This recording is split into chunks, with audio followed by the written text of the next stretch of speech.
இந்த 46வது ஆண்கள் தியான முகாம் ஆசீர்வாதமாக இருக்கட்டும். எங்கிட்ட பண்ணின உடன்படிக்கைகள், எங்களோடு பேசின வாக்கு தத்தங்கள், எங்களை எச்சரித்த எச்சரிப்புகள் எல்லாம் அந்த நாட்களுடைய முகாமில் நிறைவேறணும். எங்களுடைய வாழ்க்கையில் அன்னைக்கு நடக்கிற எல்லா காரியங்களும் ஆசீர்வாதமாக இருக்கணும், பயங்கரமாக இருக்கணும். பயங்கரமான பராக்கிரமசாலியாய் வந்து இந்த எழுப்புதல் ஜெப ஐக்கியத்தை நீங்கள் நின்று நடத்துகிறத நாங்கள் பார்க்கணும்.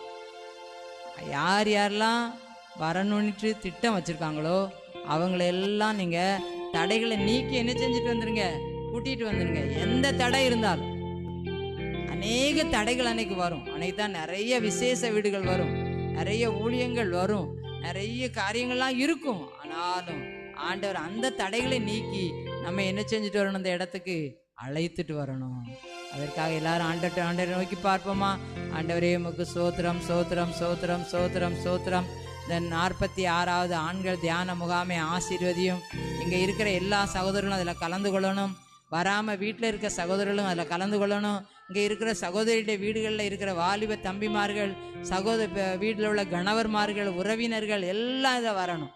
எப்படி ஒரு கொர்நலி நெருங்கின உறவின் முறையார்களெல்லாம் அழைத்து, நண்பர்களெல்லாம் அழைத்து கூட்டிகிட்டு வந்து ஒரு ஊழியரை அழைச்சி ஜெபம் பண்ணாரோ, அதுபோல் அபிஷேகத்துக்காக ஜெபிக்கும் பொழுது அப்படி வந்து நடத்தின போல் இந்த இடத்துல நம்ம நெருங்கின உறவின் முறையார்களை கூட்டிகிட்டு வரணும், நம்முடைய சிநேகிதரை கூட்டிகிட்டு வரணும். விசேஷமாக எல்லாரும் கூட்டி சேர்த்து இந்த ஜெபம் எல்லாருக்கும் ஒரு ஆசீர்வாதமாக இருக்க என் ஆண்டவரே கிருபை செய்யும்படியாக எல்லாரும் ஆண்டவர்கிட்ட கேட்போமா?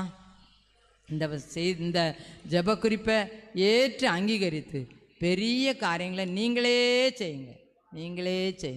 ஆண்டவர் அப்படி செய்ய போகிறதுக்காக ஸ்தோத்திரம் ஸ்தோத்திரம்.